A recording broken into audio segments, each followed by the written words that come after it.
What's up, man?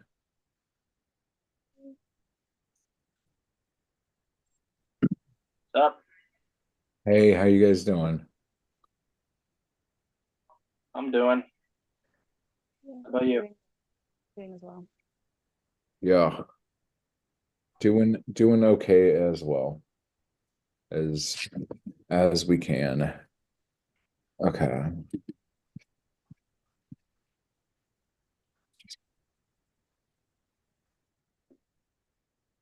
Let's see here. Hey, Maddie. Hey, how you doing? Look, I had a horrible day, but I may read and leave. I had my debit card hacked, and that was a situation. It's figured out, but I want to honor Jeff's. Are you okay if I just read what I'm going to read and head out? Yeah, yeah. Thank you. I appreciate that. Matt, are we recording? It's streaming on YouTube right now. Okay, tight. Let me just make sure actually now that you brought that up. Yeah. We all good. Oh, actually, let me look over there because we got comments on there. And hello, Mindy. Hello, Nikki. Mindy, let me know if you wanted to read anything. You obviously don't have to, but just let me know if you're wanting to do that or not.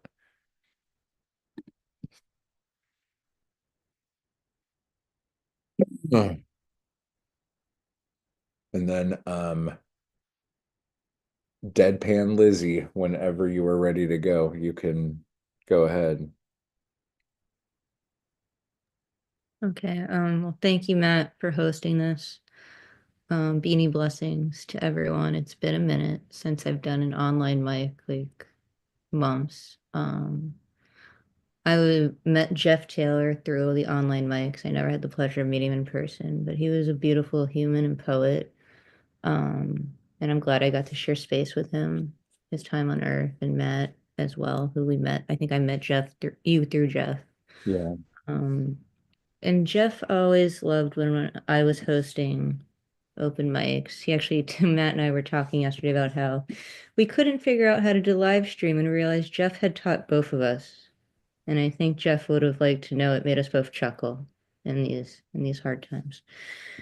And Jeff always loved to read and hear me read, and he had read it. A poem I would close out with called Beanie Blessings. If you want to close your eyes and take a deep breath, you're more than welcome to as I recite this. We close out our time together, staring at the same sky, whether the sun kisses down on your gentle face. The cotton candy clouds begin to swirl in the early evening. The crescent moon fades in as the constellations begin to dance throughout the night. We all look up the same sky. Thank you for blessing the sky, soil beneath our feet, and our family with your presence and art. Thank you for taking the time to create. Thank you for holding space. May we sneeze out poems in dreamland. May we always have beanies to keep us warm and stylish. Beanie blessings. Thank you. Thank you. Thank you. Appreciate you. Thank you, Matt. I appreciate you as well.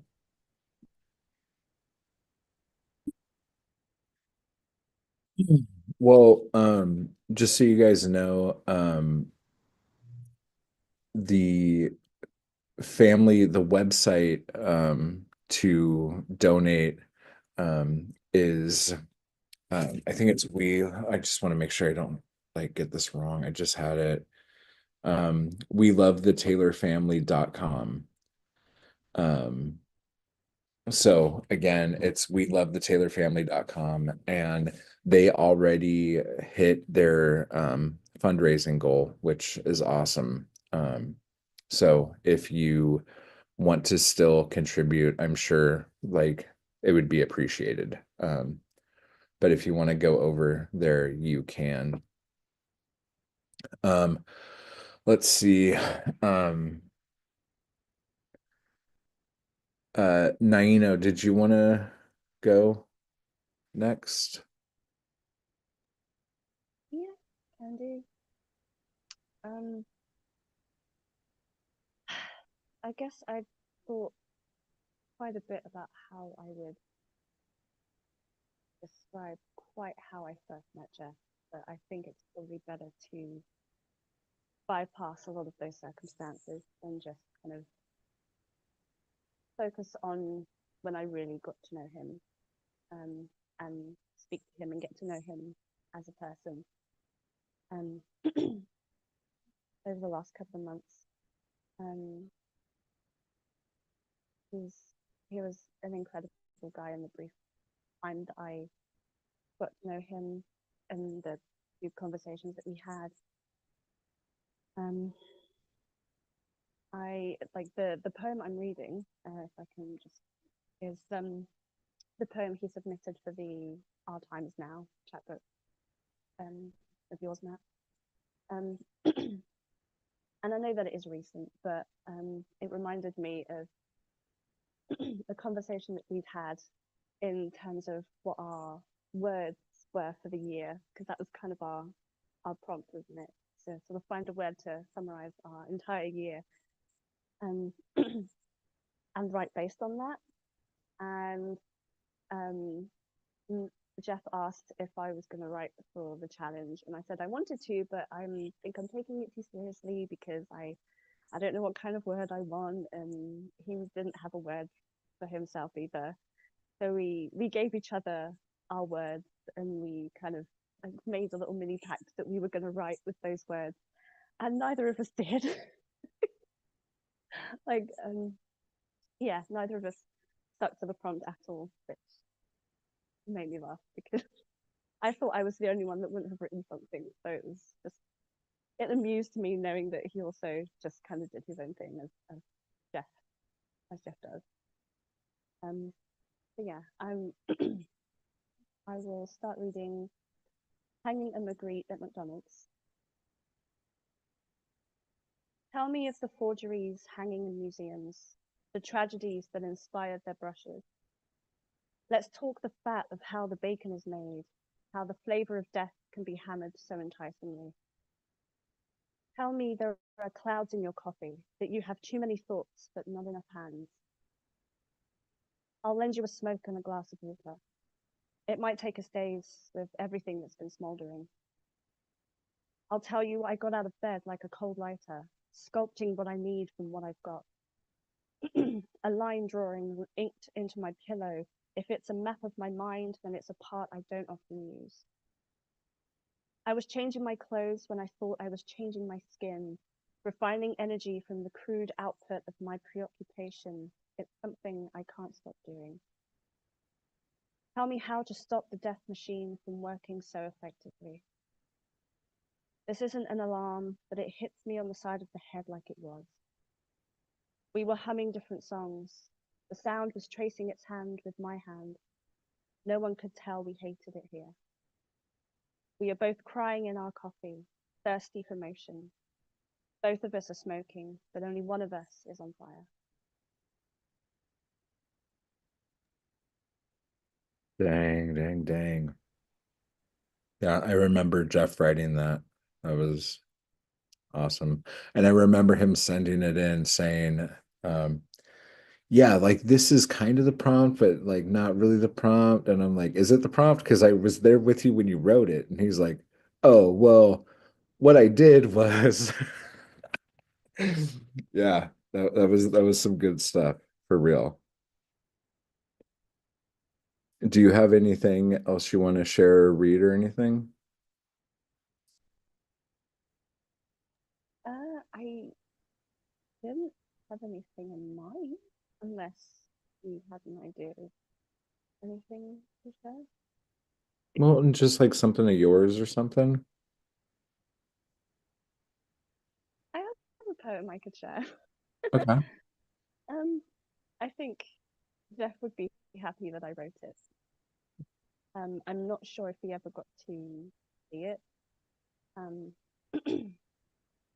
So I could. Oh no, of course he did, because I submitted it for the chat book. So of course he saw it. What am I talking about? Okay, well then I still think Jeff would be happy that I wrote it. So I've made some tiny adjustments to it. I don't know if it works or not. I'm still kind of testing it out. So, yeah, full paradox. Love said she fell, said she was clumsy, always hitting the ground so hard, so careless in the blur of headlights. There were never any witnesses. On the stand, there Love stood, smiling that fucking smile to its adoring audience. Love said it was a paradox, but it was certain what it saw that day. Love testified that it cradled her quiet body in the dirt, like a forgotten rag doll beneath the bed, until she finally came undone at the seams. But the threads of a woman mean nothing to Love if there is nothing he can make from them.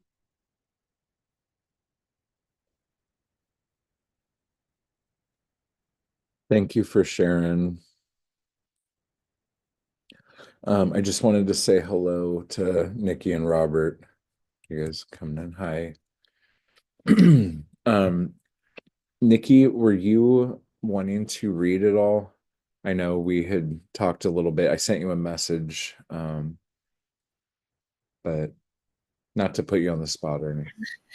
I haven't got anything prepared. It's been a bit of a day, honestly.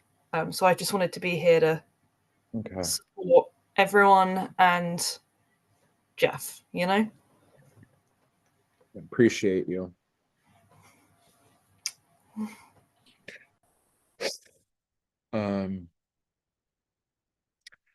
Hey, Adam, would you like to go next, man?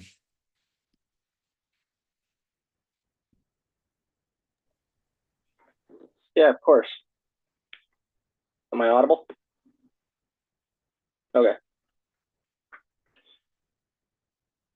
I'll read a few of mine and then I'll close with one of Jeff's.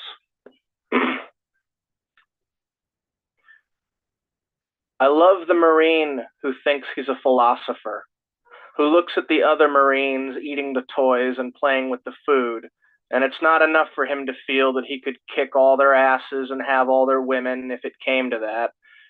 But he must also feel he has substantial brains under his lack of hair. He's just smart enough to understand that his line of work generally attracts dummies, able-bodied, tough as nails, patriotic dummies. And so, wanting to seem an individual, at least now, if not even once during his slog through the Corps, he passes himself off as an explorer of cultures and a reader of big boy books without pictures.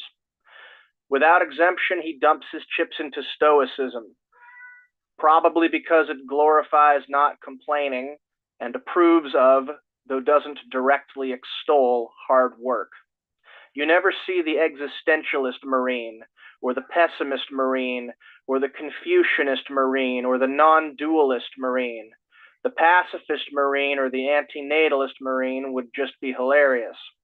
If the Stoicist Marine were to follow his Stoicist values to their fullest extent, he would naturally find himself a nihilist in regards to everything outside of himself and the baseline level of happiness that always exists inside him, independent of family, country, and other external factors.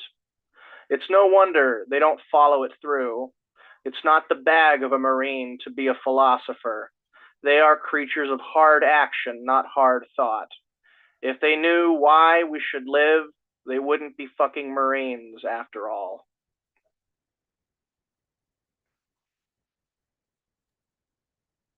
Jeff, obligatory poem. sorry, Jeff would have loved that, bro. Jeff No, would I have, know. he would have Sent loved him that once. dude. Yeah. Obligatory poem. I'm writing a poem just because it's been a week since I've written anything, and not because I have anything to write about. Life doesn't throw me subject matter like it used to. I have to go scavenging through haystacks of boredom for it.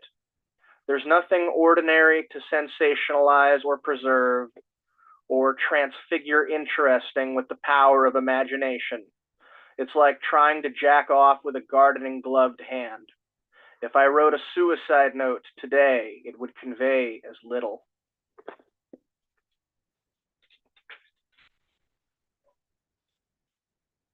No one is going to heaven. When you're so far gone, you bite your adult daughter's hand because you can no longer think of how else to express your deep outrage at having to be fed by someone else. Your onlooking, psychosis-sober family will have no other way of thinking about you either. They will simply stare at you, saying nothing, and each silent face will seem the face of some angel holding back giggles, born of obliviousness as to what suffering is. When they try putting words to it for the benefit of each other, they are probably holding out for a silver lining to your decline, like they would a punchline to a long and uncomfortable joke. When you're dead, you will be as starlight is, beautified only in the eyes of easily excitable earthlings, mortal and memory secure as mayflies, but at your source you will have no light at all, and will have been a dark nothing since forever and ever.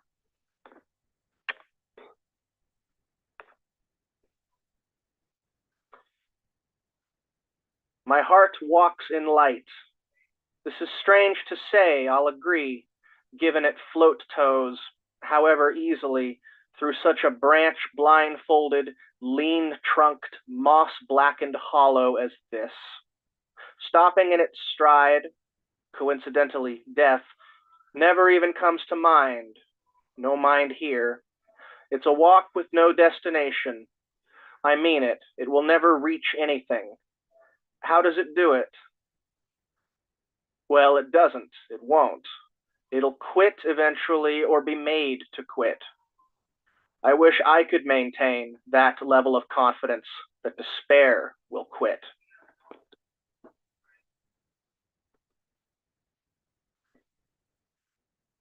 Poem I wrote after watching a documentary about a poet dying from Alzheimer's. Forgetting is like snow, tumbling down a steep mountainside, crashing through the ruins of decaying temples once sacred, and laying waste to them.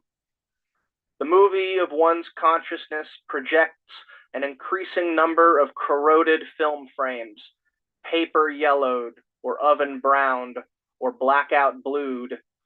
The sickness tends towards gray and white. Everything slows down and fails to look or sound or feel like much of anything. This thing that one has been changed into, it has reverted to what it was before love found it. Some creature of the deep, damp earth, a mealworm in the eye of a fossil.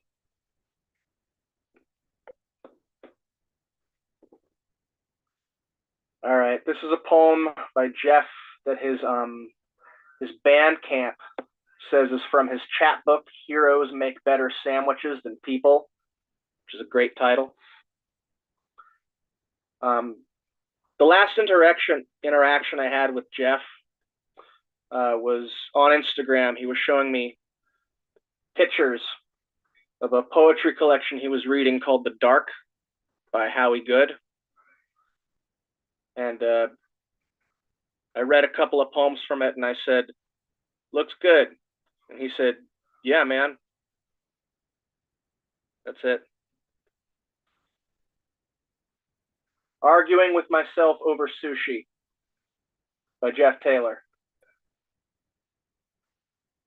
Standing in line for sushi at the Cognitive Dissonance Awards Gala 2015, considering the mathematical relationship in proportional magnitude between love and venereal disease John Lennon has spread since the British invaded. When an adult-looking version of my adolescent self emerges from the body of my current self, scornfully asking if I've lost myself, causing me to crumble my fish roe into a tray of tuna roll.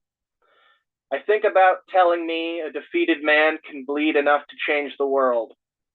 Instead, I relay what I learned about love after a poorly crafted double date. Love lies at the intersection of math and art. When the integers and perspectives have been mapped, you may end up marrying the woman who is trying to bang your roommate.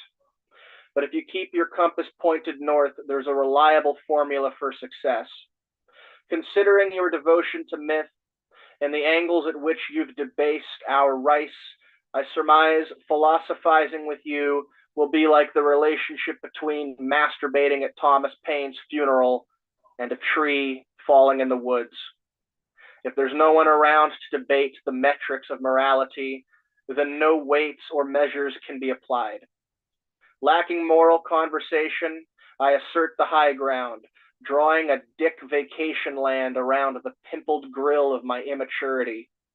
Water skiing dicks cutting the wake, dick golfers fighting sand traps, volleyball dicks spiking the line, consumed by the proprostity of my own veracity, or was it the veracity of my own propositity? Instant karma. Taking agency from some theoretical form of alien limb syndrome, me takes the marker from I and draws havoc-causing dicks across the goofy man face of my maturity. Dick pilots bombing the intersections of my perfectly creased brow. Pirate dicks pillaging the astute fields of my engaging cheekbones. Dick ninjas descending the cracked lines of my auspicious nose. I can only attribute this phenomenon to a theoretical version of a suspect syndrome, because when my early years drew dicks, on my now years, the dicks appeared on the former. Now there are more dicks having fun on my immaturity than there isn't. The outward expression of my inner moral argument, layered with dead fish and avocado, intertwined in an I round robin, finding common ground in the unsympathetic language of dick jokes, confident that even sushi lovers know heroes make better sandwiches than people.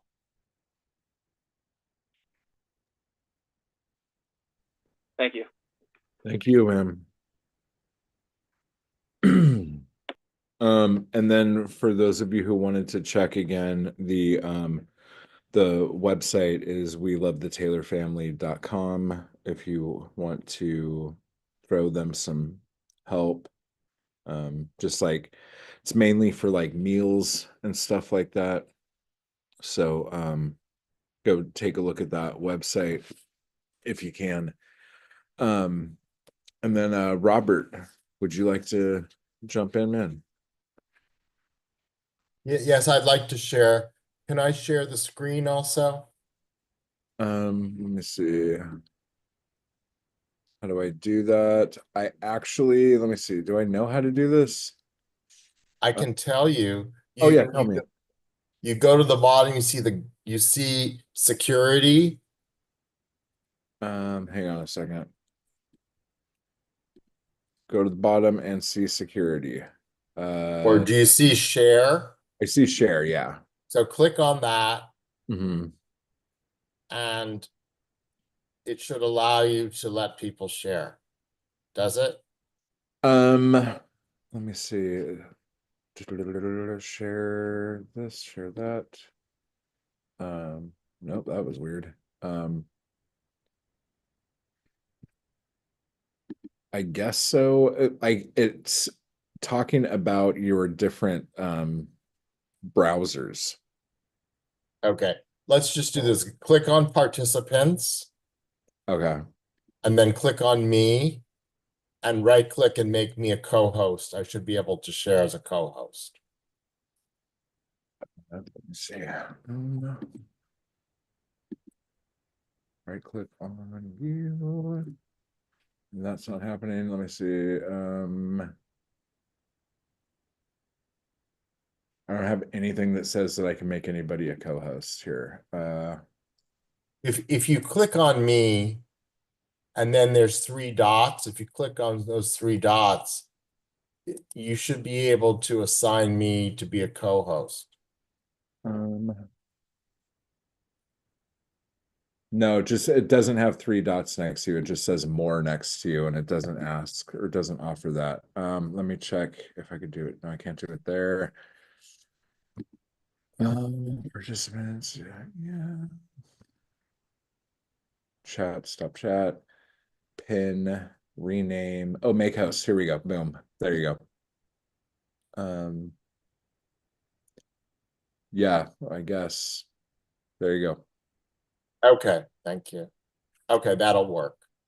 So, uh, my friendship with Jeff was one of mutual support.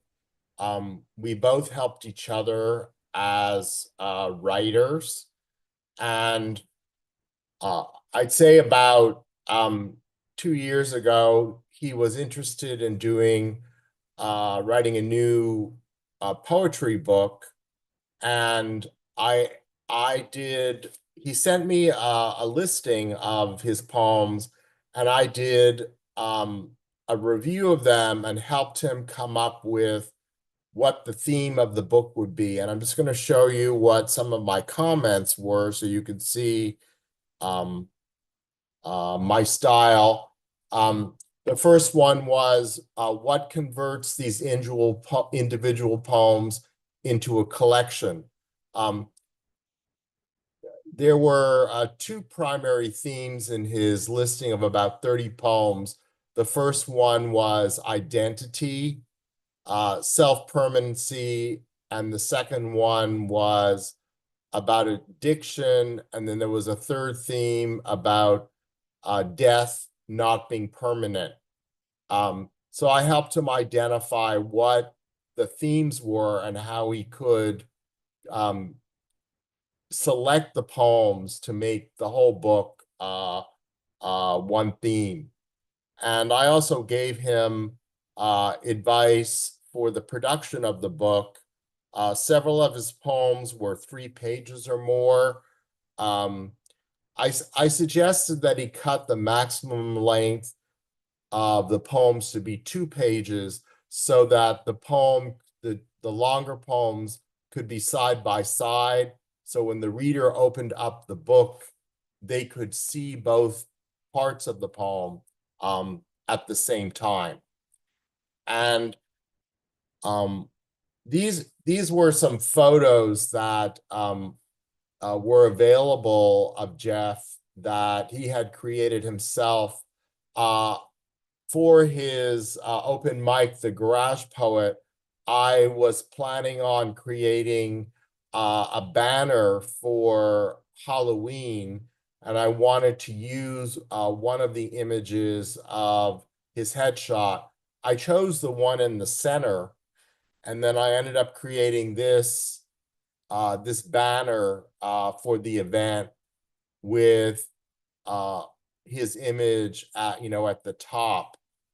And creating this banner really was very productive for me as a writer, because it was the bridge of the way that I met Matt, and then Matt ended up writing the foreword for my book, White Noir. I also featured on the Garage Poets in 2023, and I did a workshop, and what I particularly liked about Jeff is that he kept his picture, his video shown the whole time, and he listened to me, and the exercises that I proposed, he did. I find as a frequent workshop leader that about half of the people just turn off their video and they don't participate. So he participated, and I like that. Something else that Jeff told me, which was very helpful, is he said a lot of my visual art would be very good as merchandise. And I created a series of merchandise samples based on the movie Psycho, which some people consider the best horror movie ever made. It was released in 1960 and directed by Alfred Hitchcock. This was the back of one of the main characters in the movie, and this is the front. And then here they are front and back for the movie. And then I made about 12 different mug images where I would take an image from the movie and put it on a cup. I still I'm in discussions with the owner of the movie rights to mutually sell this merchandise. So that was very helpful. I had never thought about my art potentially being put on merchandise like shirts, bags, or cups, and he helped me expand my view. And I just wanted to share two art shows which I have upcoming myself this month. I live in Rehoboth, Delaware, which is the southernest point in Delaware, Sussex County, and we have a writing group called Rehoboth Beach Writers Guild, and we have a monthly event where three visual artists show their work and three writers respond, and then we share that together in an event.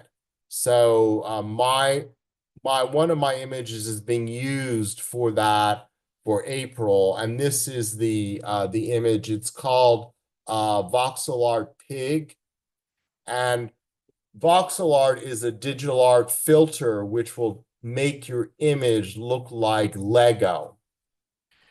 The other show I'm participating in April is through Camp Rehoboth Community Center, which is the local gay and lesbian center in my area. And they're having a women's art festival, and one of my works was accepted. This is called Triple Melon. And it was inspired by the woman artist Georgia O'Keeffe, who created visual images of flowers, which many people said looked like female erotica. So I just wanted to thank and do a tribute to Jeff for having a writer relationship where we mutually supported each other and helped each other grow. Jeff ended up continuing on, and he finished the book that I helped him edit and form and I guess more shape. And I continue to work as a visual poet. So thank you, and thank you for letting me make a tribute to Jeff.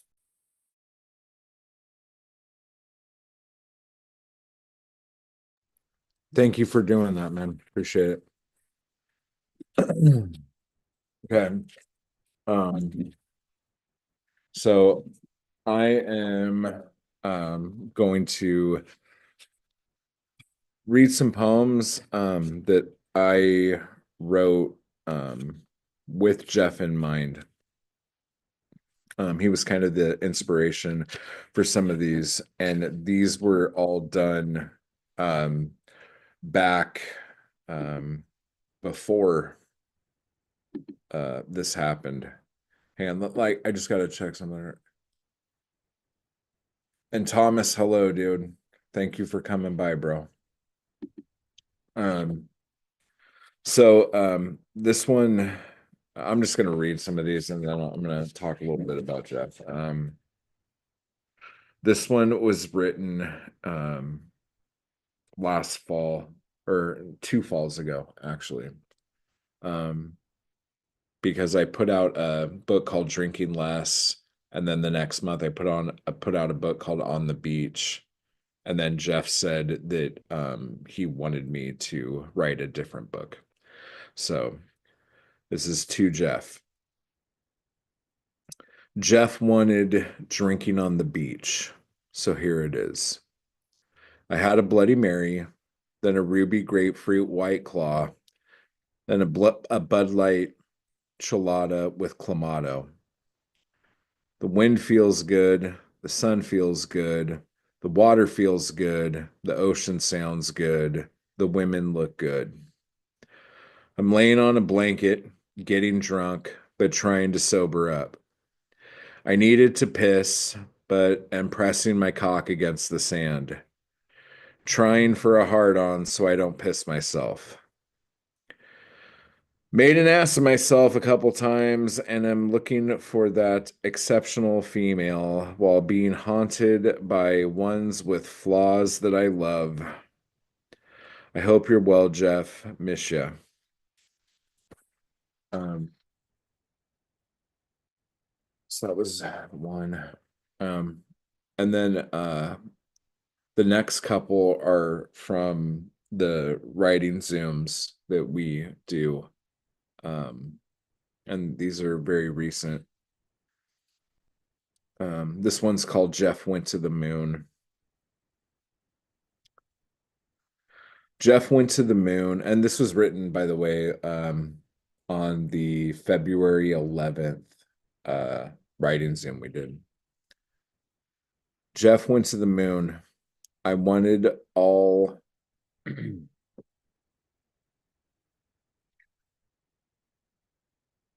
wanted all of us to go there too, but didn't know what the hell to say.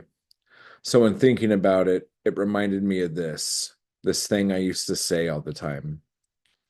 Sakapunta to the moon, road trip, vroom vroom, skr skr, zoom zoom, sa fake, no room. Magamata namamula, asangan trees nadalalumba, bawangan tu se pike se bueha kan isa kajanu ke bumaba. This is what I used to say when I went to the moon. But then I got there and wasn't wanted. I was the fake. I was told to go. I got on a one-man plane full of people, fell asleep, and woke up alone. Opened the door thinking I would be sucked out, implode, but no, nothing happened. It was just a little cold, not terribly. I thought I would sink, but my foot went down an inch or so, and I walked over dunes into craters, farther and farther away towards the dark, it getting colder with each step until I turned to the dark side of that moon and was enveloped in the icy cold blackness of darkness.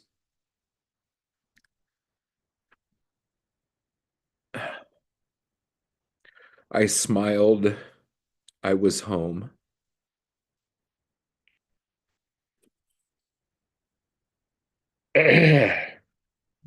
Fuck. Uh, thanks. Beautiful, dude.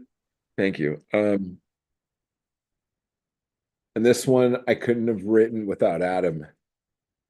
So, I appreciate it. It's called Jeff's Book, and this was from the February 4th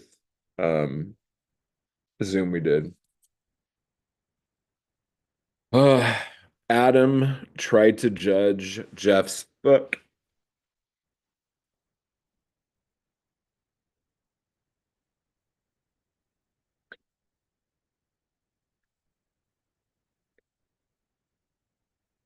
Adam tried to judge Jeff's book by its cover and Jeff's cover photo. What was the book? Adam thought. It looked as though Jeff were reading from it out loud into a microphone.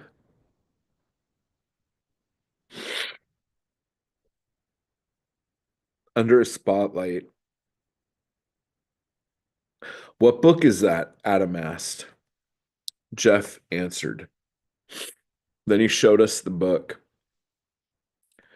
Adam then tried to judge Jeff's book by the cover yet again. What's on the cover? Adam asked. It looks like the Exploited logo. Jeff answered, then ran his fingers over the embossed sun and stages of the moon on antiqued green leather.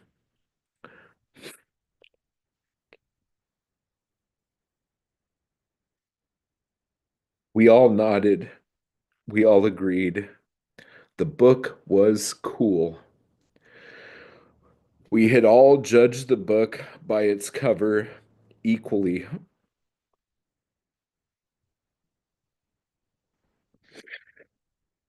And because the three of us agreed, this means that we are friends.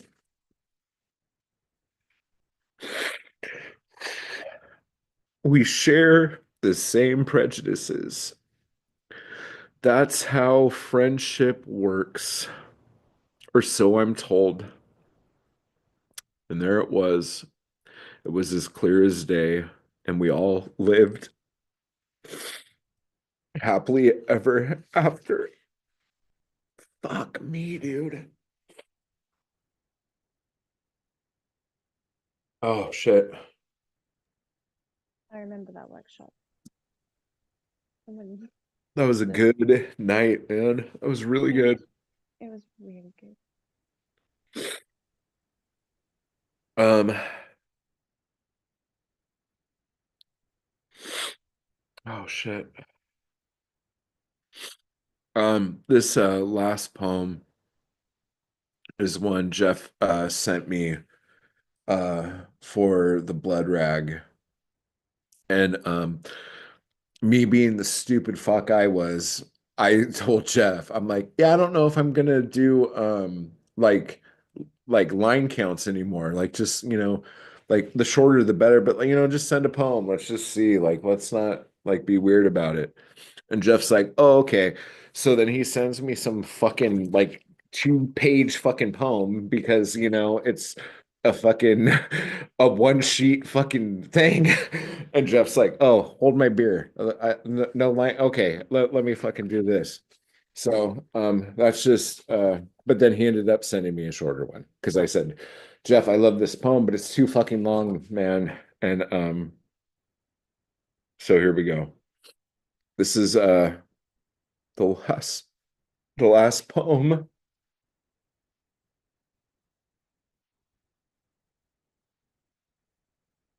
Um the last poem I'm gonna get from Jeff. Shit. Um it's called The Legend of the Fruity Fairy. Oh, the cops showed up for free pizza like they always did, telling Ari, one of the brothers in blue burst through the precinct doors in a tirade. Can't really see, guys. Give me a second. Burst through the precinct doors in a tirade because of a sandwich bag containing a fruit cereal loop, and a handwritten note from the Fruity Fairy was left taped to his front door like a kick me sign on his back. The free pizza eating cops went on to tell Ari the entire squad constantly picked on this particular cop because of how cartoonishly macho he was. He was the kind of guy who would challenge you to a push up contest if you held the door for him. He thought the Fruit Loop was a troll about his sexuality, and he flew into a tirade, becoming increasingly enraged as his mind ground out conspiracies. The pizza cops told Ari every car on the force was out looking for some proof to convince the cartoonishly macho cop that they weren't the ones trolling him.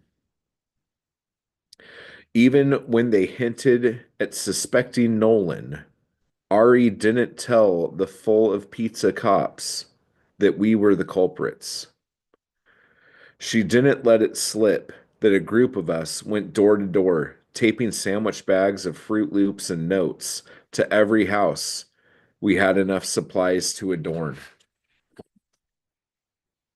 Because it was April Fool's Day, and the world had forgotten its sense of wonder.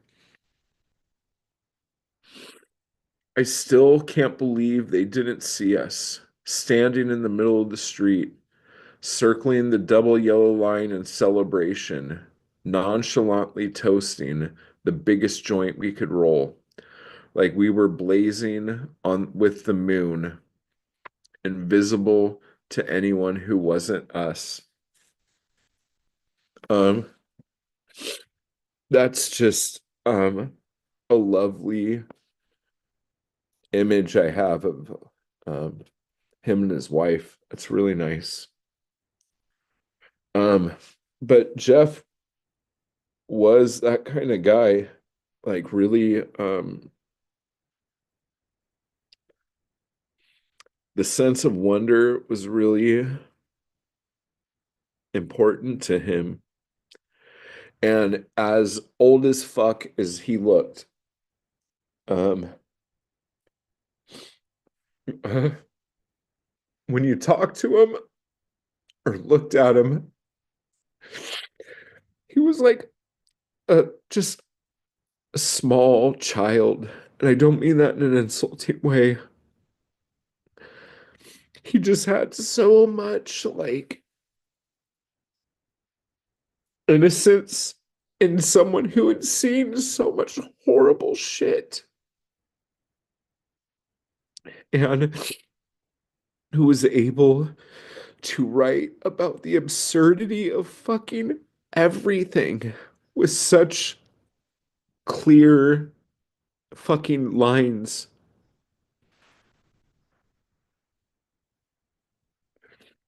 Um, he was really good to me and helped me out a lot, pointed out new people to me to read all the time, introduced me to a lot of really amazing people. Um,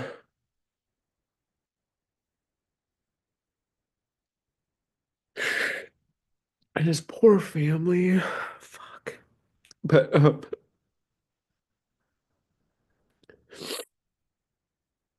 I'm not at all going to miss editing Jeff's poems and his work and putting books together for him. He's a fucking nightmare. Um, putting books together for. But I'm gonna miss him and I'm gonna miss reading his stuff. His stuff is so good.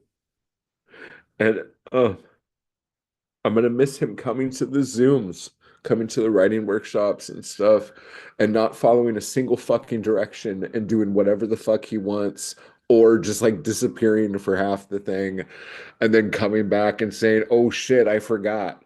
Or like, sorry, I was smoking a joint and just like wandered off. And um like Jeff has been like, I don't know if you guys realize, but those two poems that I wrote about Jeff were just a couple days apart because Jeff was one of the only people who would come to the weeknight Zoom call and the weekday Zoom call. He was there almost every time for like the last, like, I don't know, almost 3 years, maybe a little bit more. Um, I was lucky enough to put a bunch of his shit out, and I was lucky enough to have a relationship with him outside of like Poetic Anarchy Press and Garage Poets and stuff, where we would just like shoot the shit about stuff. And actually, I'm gonna pull up the last picture he sent me. Um,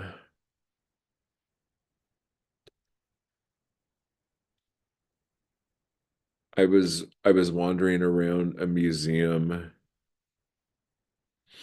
and he was at a poetry reading.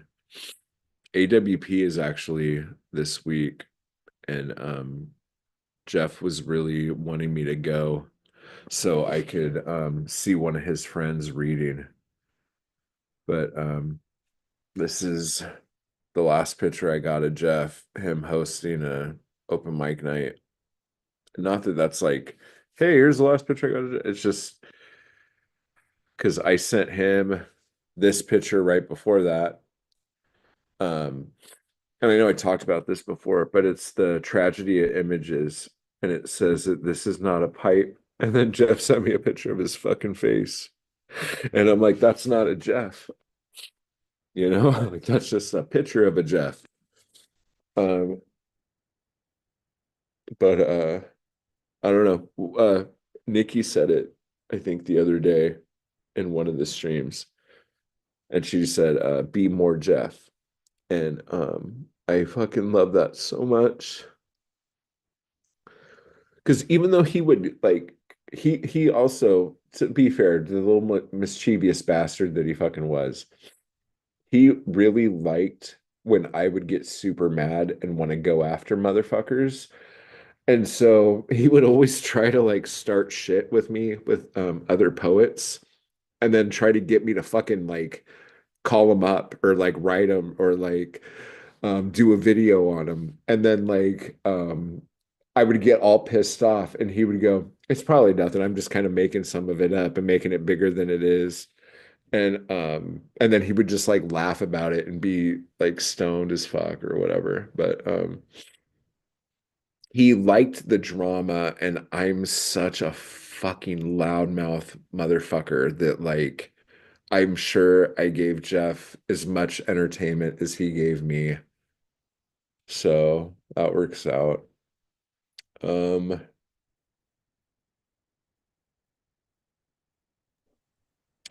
I don't know. I'm just gonna miss my friend. And like, I mean, we weren't like super close, like spitting in each other's mouths or anything, as you do with like your friends. You guys are like, what the fuck are you talking about? But I'm just like, he was always there when I needed him. And there were a couple times when we had like writing Zooms, and he would be the only one that showed up or something like that. And we would do a prompt or whatever and write, but then we would spend most of the time just talking. And I'm sure sometimes some place or whatever, like maybe his family will put his books out or put his notebooks out. But Jeff had seen some shit, and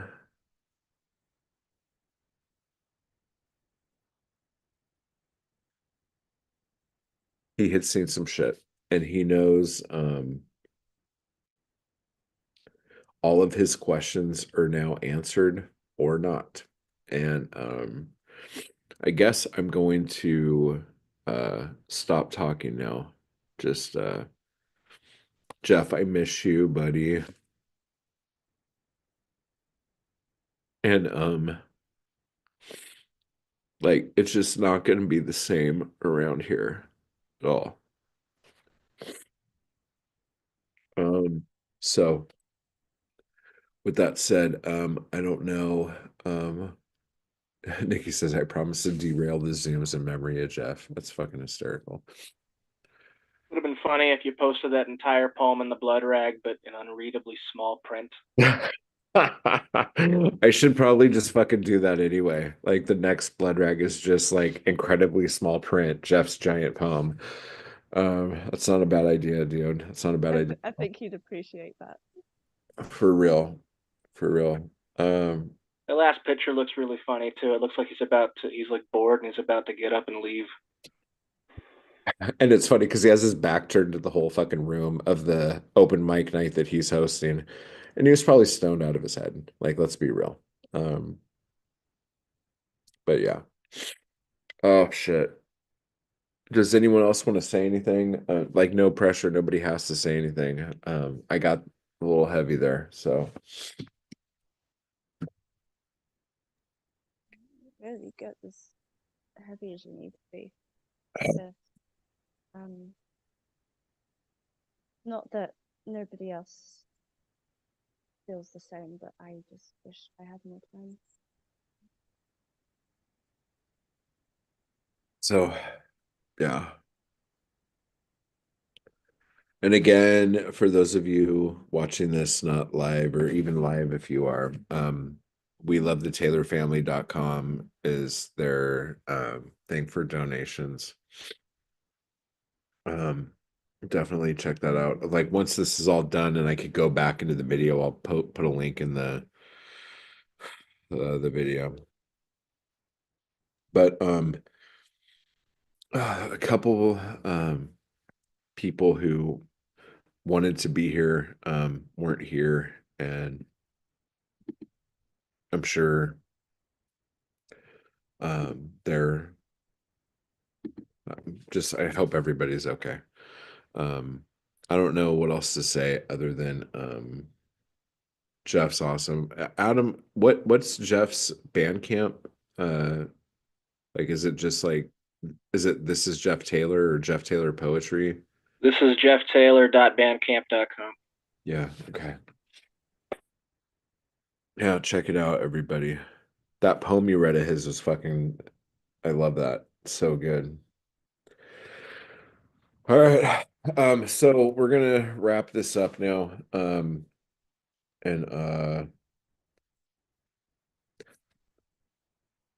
yeah, we're gonna wrap this up now. And I will see everybody Sunday afternoon for the live stream. Thank you guys so much for coming. Thank you everyone who came and read and hung out. And everyone watching this in the future. Thank you. And to the Taylor family, like yeah, thinking about you and sending you good vibes and all the good stuff. And bye, Jeff. So I'll see you guys